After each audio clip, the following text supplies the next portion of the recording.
Senhoras e senhores, sejam muito bem-vindos a mais um vídeo desse canal. E finalmente chegou o dia, cara. Chegou o dia da gente falar desse filme que tá fazendo um super sucesso. Tem tudo aí pra ser um dos melhores filmes do ano, né? Se não o melhor filme do ano, tá super cotado aí no Oscar.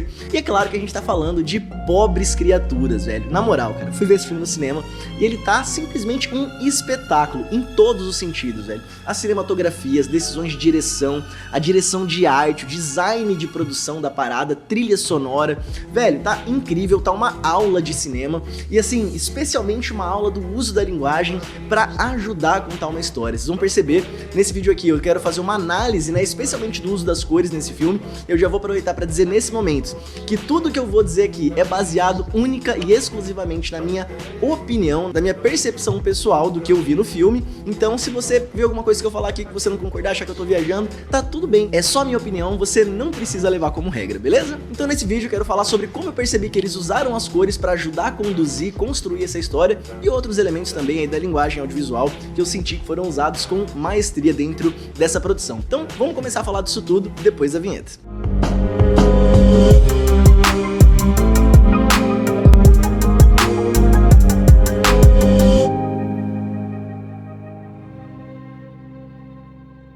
Então vamos lá, galera, antes de eu começar esse vídeo já vou avisar aqui uma coisa que é até meio óbvia, mas sim, esse vídeo contém spoilers, então se você não curte tomar spoiler, não viu o filme ainda, não assiste esse vídeo porque eu vou contar um monte de coisa que vai acabar com sua experiência. Mas se você já viu, se você não se importa com isso, vamos nessa que eu tenho muita coisa pra falar. Pobres Criaturas é um filme que conta a história de uma mulher que morreu enquanto ela estava grávida e foi encontrada por um cientista maluco interpretado lá pelo Willem Dafoe, que inclusive tá genial nesse papel, tá assim, cara, a atuação do cara tá gigante.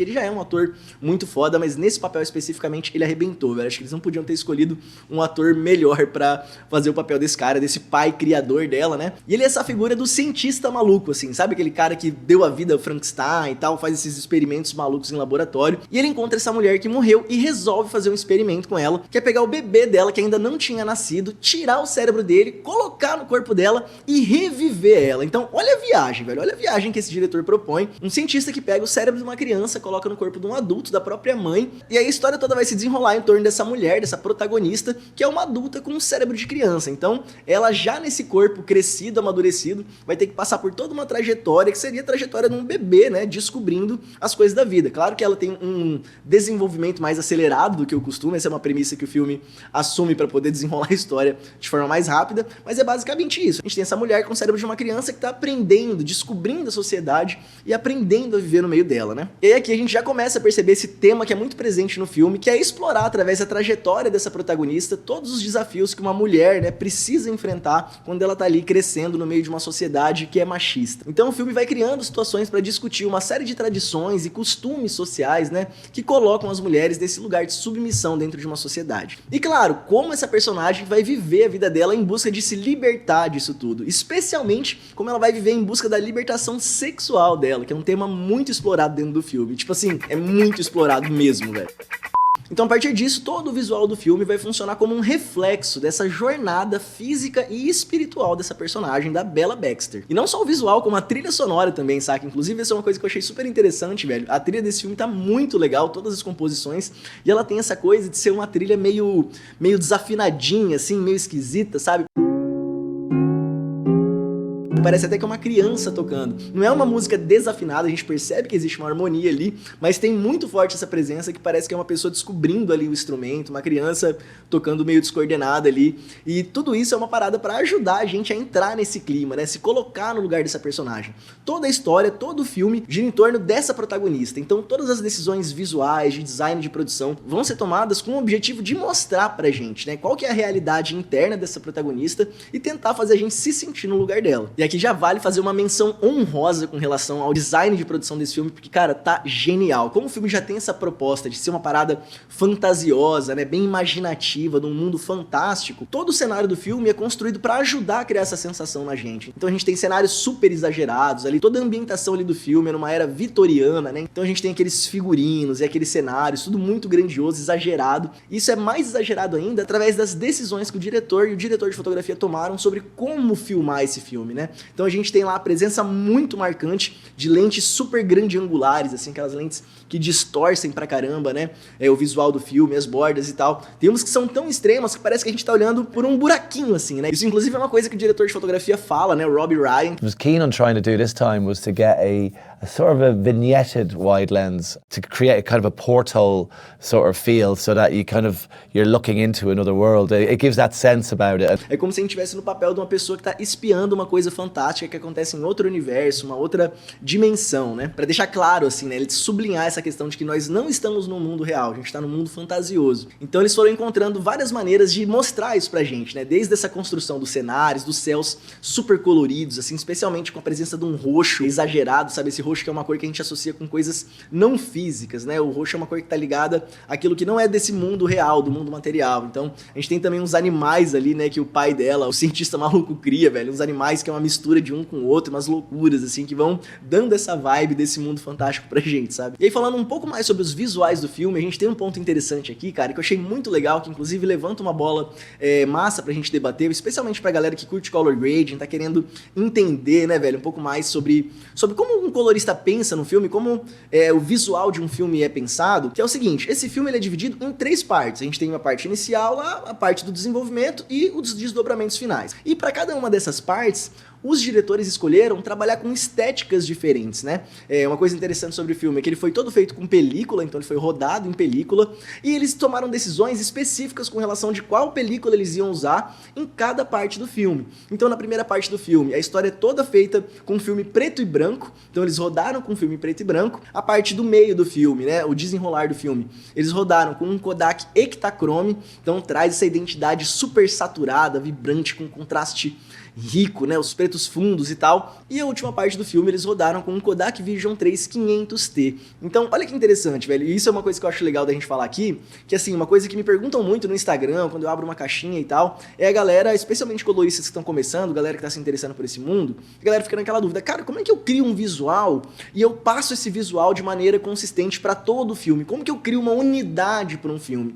E eu percebo que dentro dessa pergunta existe ali uma percepção de que um filme, a identidade visual de um filme precisa ser a mesma do começo ao fim para que ele tenha unidade. Mas quando a gente pensa dessa maneira, é um pensamento meio vazio, assim, muito em torno da técnica. Mas quando você vira a chave e começa a pensar o visual como uma ferramenta para ajudar a contar a história, você já ganha novos horizontes. Então, o que acontece? Nesse filme, por exemplo, a gente não tem um visual do começo ao fim, a gente tem um fluxo de visuais. Uma decisão de rodar o começo do filme em preto e branco, uma outra decisão de fazer o meio do filme com uma película que vai trazer uma imagem mais saturada, mais vibrante, e uma terceira parte que eles usam no outro filme que já vai ter uma outra estética, que já não é mais tão saturada, tão vibrante como ali o meio, né? Então você percebe? Não é uma unidade pro filme inteiro, é um fluxo de visuais que vão conduzir a gente emocionalmente através da história. E aqui, cara, antes de eu começar a falar mais especificamente sobre cada uma dessas fases, desses visuais que eles desenvolveram, eu tava dando uma olhada numa entrevista e vi um trecho que o diretor de fotografia fala uma parada que eu achei muito interessante, eu trouxe aqui pra gente ler, que eu acho que é um assunto muito importante da gente como profissional, né, de produção de imagens,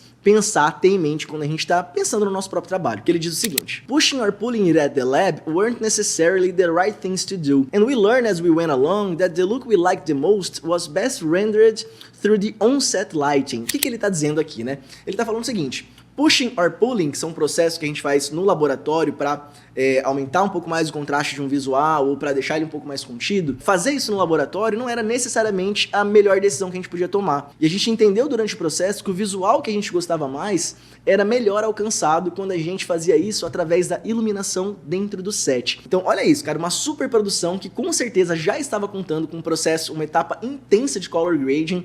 Ainda assim, os diretores tiveram uma super preocupação em construir o visual através da fotografia, através do set. Então, não é essa concepção de que você vai rodar o filme de qualquer jeito e o visual vai ser construído na ilha de color grading, saca? Não é isso, velho. São etapas que precisam conversar. Então não adianta você rodar um filme igual Barbie e querer finalizar ele igual Oppenheimer, ou o contrário, sabe? O conceito do filme tem que ser pensado do início. Para você atingir um visual de impacto e que realmente ajude a contar uma história, esse pensamento, essa preocupação não pode começar só na ilha de color grading. É uma preocupação que precisa começar desde a pré-produção, desde as decisões que vão ser tomadas em todo o filme, de direção de arte, de figurino, de cenário, de iluminação, enfim. E aqui a gente tem uma entrevista de um mestre falando pra gente que é assim que ele pensa, que é assim que eles procuram trabalhar. Então já fica a dica, né? Mas aí vamos lá, vamos falar um pouco mais agora sobre esses visuais, né? Sobre essa divisão de visuais que eles criaram pro filme. Começando pelo começo, obviamente, onde eles têm toda a história contada em preto e branco. E eu achei muito interessante essa escolha, velho, porque eu acho que ela funciona em vários níveis diferentes. Primeiro, porque ela já cria uma sensação, eles fazem um visual preto e branco com alto contraste, uma coisa até que a gente percebe um toque meio gótico, um toque meio do expressionismo alemão, sabe? Essa identidade que a gente vê muito nos filmes do Tim Burton e tal, que a gente tem esse contraste marcado, essa presença de linhas retas, né? Formas geométricas. Então, tudo isso ajuda a colocar a gente num clima de que parece que a gente tá num filme de terror, daquele cenário, aquele ambiente onde vai acontecer a criação de um monstro, né? Dessa pobre criatura que é a Bella Baxter, através do experimento do pai criador dela, né? Então, a gente tem esse cenário em preto e branco que já ajuda a gente a entrar nesse clima meio de terror, sabe? E não só por isso, uma outra leitura que eu tive também dessa escolha é que ela dá meio que uma sensação de que a gente tá no começo de uma história, assim. Soa quase que como uma metáfora sobre o que aquela personagem, essa personagem principal, conhece do mundo, que é nada. Então, ela acabou de nascer, ela não sabe nada sobre o mundo, então o mundo é como se fosse uma página em branco para ela, né? Ela não conhece as cores, é um momento de descoberta. Então, conforme ela for descobrindo as coisas, ela passar por esse começo, aí ela vai encontrar um mundo mais colorido e tal. Mas aqui, nessa primeira fase de descoberta da personagem, parece que a gente tá nesse lugar onde ela ainda tem que preencher, né, esses elementos, entender o que acontece. Então é como se a falta da presença das cores fosse um reflexo da falta de conhecimento que ela tem sobre o mundo. Então ela não sabe de nada, ela não vê cor nenhuma, e é nesse processo, nessa fase que ela tá. E também tem essa questão do preto e branco ser associado com uma parada do tempo passado e tal, né? Então acho que são várias camadas de significado que essa decisão estética ajuda a trazer para esse momento do filme, que tem tudo a ver com o que a história tá pedindo nesse momento. E aí, olha que interessante, qual que é o momento da história em que a gente sai, né, que a gente tem a transição desse mundo em preto e branco pro mundo colorido, essa segunda parte do filme, que eles rodaram com Ektachrome, que é vibrante, saturado, com contraste rico, pretos fundos e tal. É exatamente no momento em que ela começa a descobrir os prazeres da vida, né? Ela toma a decisão de sair ali da casa onde ela nasceu e tal, e descobrir o mundo com uma pessoa que ela conhece. E aí, nesse momento, quando a gente vai começar essa fase, é a hora que o mundo fica colorido, que é justamente para criar essa sensação da criança quando olha o mundo pela primeira vez, né? Então, esse mundo super colorido que a gente começa a ver nessa segunda etapa do filme, é justamente a sensação que essa personagem deve estar tendo sobre o mundo, porque ela nunca saiu daquele lugar que ela conhecia e tal, ela estava reduzida ali, limitada àquela realidade onde ela nasceu, e aí na hora que ela conhece o mundo, põe o pezinho pra fora, buf, é aquela surpresa, aquele encantamento, tudo é novo, tudo é vibrante, tudo é maravilhoso. Então, todo o visual do filme é pra ajudar a gente a entrar nessa vibração junto com ela, sabe? É um retrato da percepção da Bella sobre o mundo, saca? E aí é legal porque toda essa vibração, né, essa característica de visual que eles escolheram, é uma parada que acentua ainda mais esse universo fantástico que o design da produção traz pra gente, sabe? Então a gente já tem cenários super exuberantes e com esse visual, né, esse tratamento super colorido, vibrante, tudo fica muito maior ainda, muito mais impactante pra gente que tá assistindo, sabe? E aqui, cara, um ponto que eu achei muito legal é como que a gente percebe claramente que a predominância da atmosfera, da cor ali, em toda essa etapa do filme, é a presença do amarelo. Então no cenário essa cor é muito presente na roupa dela e tal, eu já vou falar um pouco mais dessa roupa dela também. E aí por que o amarelo, né? É uma cor que a gente associa com a exuberância, né, velho? A gente associa o amarelo com a luz do sol, que é essa luz que chega, ilumina e dá clareza pra tudo, deixa tudo mais bonito e tal. Quando a gente pensa, sei lá, no amarelo de um fim de tarde, do pôr do sol baixinho no horizonte, assim, né?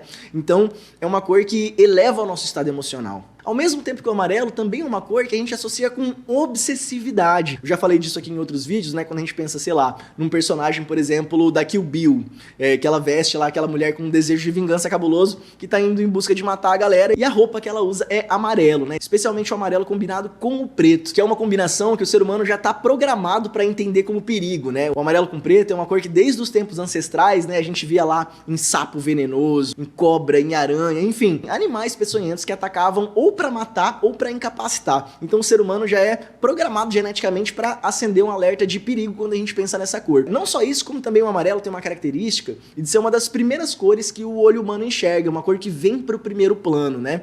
As cores quentes e o amarelo especialmente é uma cor que a gente tende a ver primeiro. Não é à toa, por exemplo, que quando a gente tem placas de trânsito ou qualquer placa que indica um alerta, né, cuidado, perigo, enfim, qualquer sinal que peça de você uma atenção extra, esses sinais vão vir em amarelo, que é essa cor que faz a gente ficar em alerta, né? E aí o amarelo, que é essa cor que a gente associa com obsessividade, nesse cenário, é uma parada que me deu uma leitura também de colocar a gente como espectador nessa vibração de entender qual que é o desejo dessa personagem, né? Porque imagina, ela nesse mundo novo que ela tá descobrindo, ela tem um desejo quase que obsessivo de descobrir as coisas, de se aventurar e de experimentar e tal. Então essa atmosfera marcada pela presença do amarelo ajuda a gente a entrar nessa vibração emocional, que é a vibração emocional da protagonista. E aí falando agora mais especificamente sobre as marcações de cor sobre a protagonista, sobre a Bella, uma coisa que eu achei muito legal, velho, que em toda essa segunda parte do filme, as cores que eles usam pra marcar ela, especialmente nos figurinos, são um azul clarinho, um azul bebê, um amarelo e também um rosa pastelzinho, sabe? E todas essas cores carregam significados simbólicos que tem muito a ver com esse momento da trajetória da personagem. Por exemplo, continuando o que eu tava falando do amarelo, essa é uma cor que inclusive a Patti Bellantoni fala no livro dela, que é esse livro aqui, ó, If It's Purple, Someone's Gonna Die. Esse livro é excelente, inclusive, ela destrincha, assim, todos os significados que as cores podem ter, enfim, muito legal. E aí nesse livro ela fala que o amarelo é como se fosse uma sirene visual. É uma cor que tem um efeito pro nosso olho, o mesmo que uma sirene teria pros nossos ouvidos. É uma cor que chama a nossa atenção, sabe? E aí, olha a viagem, né? Eles usam essa cor pra marcar essa personagem justamente nessa etapa em que ela tá se comportando como uma criança que precisa de supervisão o tempo inteiro, sabe? Então ela tá nessa viagem junto com esse cara e esse cara tem que ficar atento com ela, porque como ela não tem modos, ela ainda é uma criança em desenvolvimento, ela não sabe se portar em sociedade. Então ela é aquela pessoa que precisa, tem que ficar atento com ela. Um vacilinho que você dá, um momento de distração, ela pode sair, aprontar uma arte, fazer alguma coisa, e essa é uma cor que estão usando pra marcar ela, porque eu acho que funciona super bem em trazer esse significado pra dentro desse momento dela, assim, sabe? Tem uma cena super engraçada, inclusive, que eles estão lá numa festa e tem uma criança chorando, e uma hora ela levanta, puta, ela quer ir lá bater na criança, tipo assim, não tem noção que ela não pode fazer isso, sabe? E nessa festa, ela tá vestindo amarelo, essa cor dá atenção que precisam ter com ela, sabe? Já o azul claro, que é uma outra cor que também usam pra marcar essa personagem, que é uma cor que a gente associa com passividade, que nesse caso específico pra essa personagem, eu entendo que eles estão usando como uma cor pra sinalizar essa necessidade que ela tem de supervisão. E essa cor azul claro que ela veste, eu acho que funciona pra dar essa dimensão dessa personagem, que ela ainda é uma pessoa que precisa de supervisão, precisa de cuidados, ela ainda não tem autonomia pra tomar as decisões dela e viver a vida dela sozinha. E o rosa pastel, que eles também usam pra marcar essa personagem, é uma cor que a gente associa com a inocência. Então, olha que viagem, né? Também é uma cor que tem tudo a ver com a personagem. Inclusive, tem uma cena super engraçada lá, que é o primeiro momento que ela descobre lá a bebida alcoólica e toma um porre. Ela tá vestida com uma roupa rosa pastel. Então, a inocência da pessoa que não sabe beber, toma todas e toma um porre, sabe? Então, tipo, velho, perfeito. E aí, beleza, conforme a história segue, o Mark Ruffalo, que é o par romântico dela nesse momento do filme, ele começa a ficar puto com ela, porque ao contrário das mulheres que ele tá acostumado, que são submissas e tal, e ele tem controle, ela não é assim, ela tá descobrindo tudo, porque ela é nova, ela não tem muita noção, e ela é naturalmente rebelde, ela sai fazendo as coisas do jeito que ela quer e tal, e isso vai deixando ele puto, ele vai ficando muito incomodado com essa situação, ele não tem controle sobre ela. E aí o que ele decide fazer? Ele decide sair com ela numa viagem de navio, então ele leva ela pra uma viagem na tentativa de isolar ela do mundo, né, ter mais ali controle sobre o que ela tá fazendo. E aí quando eles fazem essa viagem, o quarto onde eles vão ficar é um quarto que tá muito marcado de vermelho, vermelho que é essa cor que a gente associa com a paixão, com a luxúria, né, que tem tudo a ver com o que é o interesse dele sobre ela nesse momento. Ele tá levando ele pra lá porque ele quer desfrutar dessa luxúria com ela dentro daquele quarto. Mas mesmo com essa tentativa dele de levar ela pra esse navio, a relação não melhora, sabe? Ele não consegue recuperar o controle sobre ela, a coisa vai degringolando ali, porque ela tá muito mais interessada em experimentar a si mesma, né, descobrir a própria vida, do que nele. E isso vai deixando ele furioso, velho. E aí o vermelho que tá nesse quarto, que tinha ali a intenção dele, primeira, de ser um lugar, um espaço onde iria desfrutar desses prazeres com ela e tal, vira uma cor que começa a marcar a raiva, a fúria que ele tá sentindo, porque ele não consegue tirar dela o que ele queria, sabe? Então, olha a sutileza, né, velho? Uma mesma cor trazendo sensações diferentes e tal, como que eles vão conduzindo a gente através das cores, pra gente vibrar junto com os personagens, junto com a história e sentir, sem que precise ser dito especificamente, o que se passa emocionalmente ali com eles, sabe? Então, velho, é genial, é genial. E aqui, cara, nossa senhora, a gente começa a chegar num dos momentos que, na minha opinião, foi...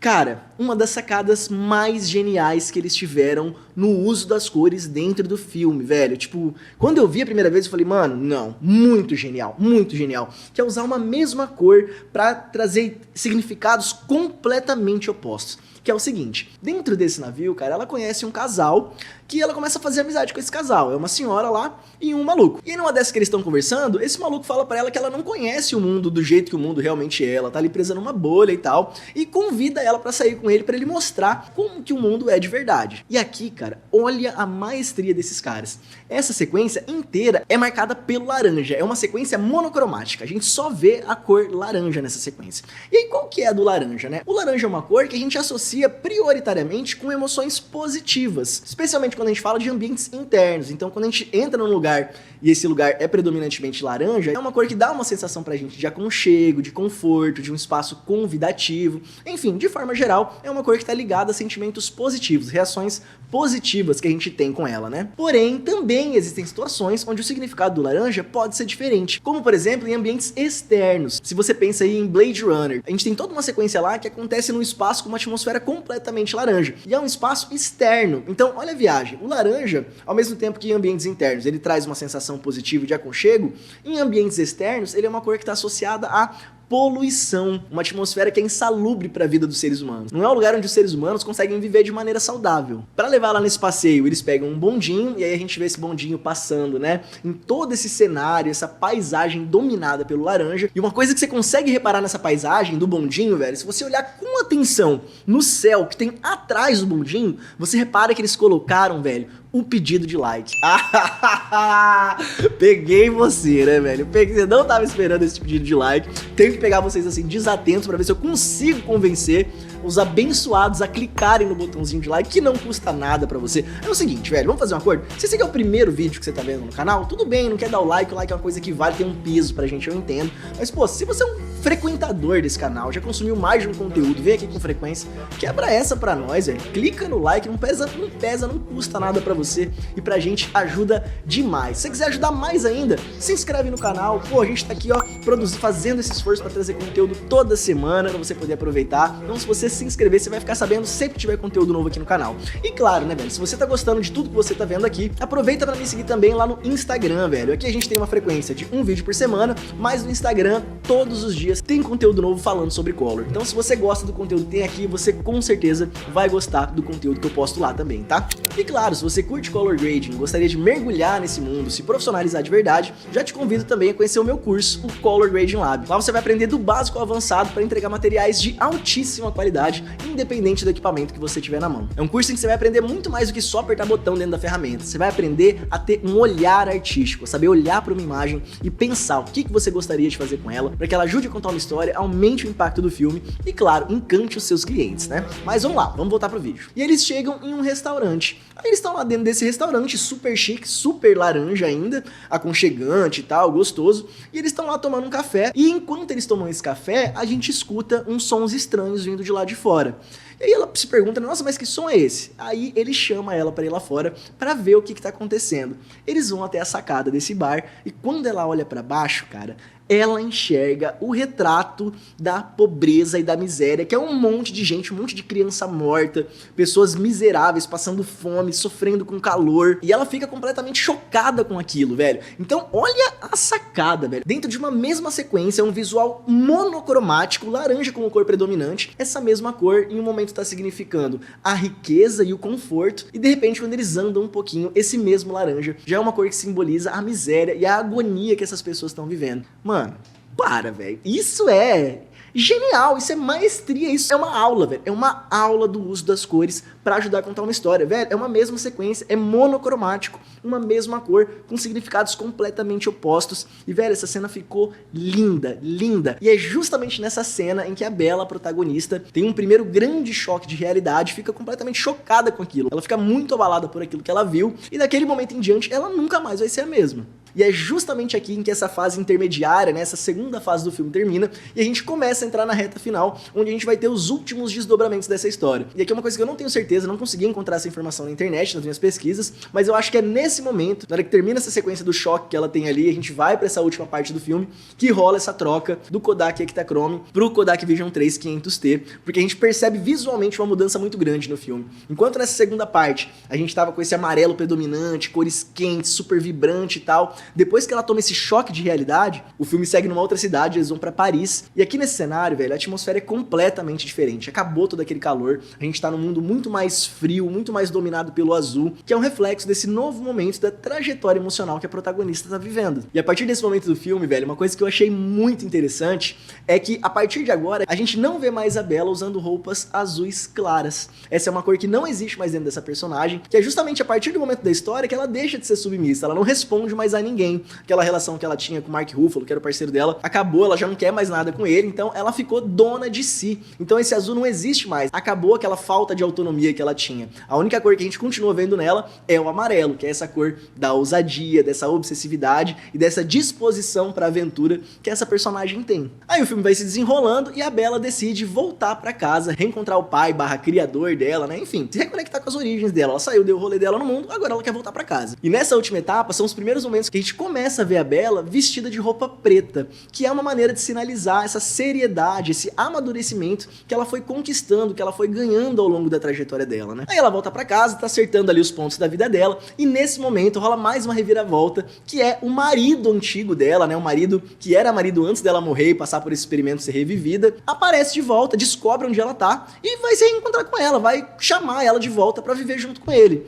E ela, de novo, decide sair, abandonar tudo, largar a casa dela e decide ir junto com esse cara nessa nova aventura pra descobrir quem que ela era antes de tudo isso acontecer, né? Antes de tudo que aconteceu com ela acontecer. E aí, quando ela vai embora junto com esse cara, ela começa a perceber que esse cara é um maluco, velho. Ele é um obsessivo, um cara agressivo e tá mais disposto a ver ela morta do que ela livre. E aí, olha isso, velho. Quando ela percebe que ela não vai conseguir escapar dali daquele lugar por bem, ela tá usando uma roupa laranja com detalhes roxos. E, de novo, como a Patti Bellantoni colocou na capa do livro dela, If it's purple, someone's gonna die, que em português significa, se é roxo, alguém vai morrer. E aí não necessariamente morrer no sentido literal, pode ser um morrer no sentido de se transformar, de matar uma memória, ou matar um momento, enfim, encerrar um ciclo, começar uma nova coisa, algo vai se transformar. É isso que ela coloca como a anunciação que o roxo traz pra dentro de um filme, né? E aí o que acontece no último embate, né, na última discussão que ela tá tendo com esse cara, ele fica nervoso, saca uma arma, ameaça matar ela, mas no meio da confusão acaba que ela que consegue matar ele. Então olha que simbólico, né, cara?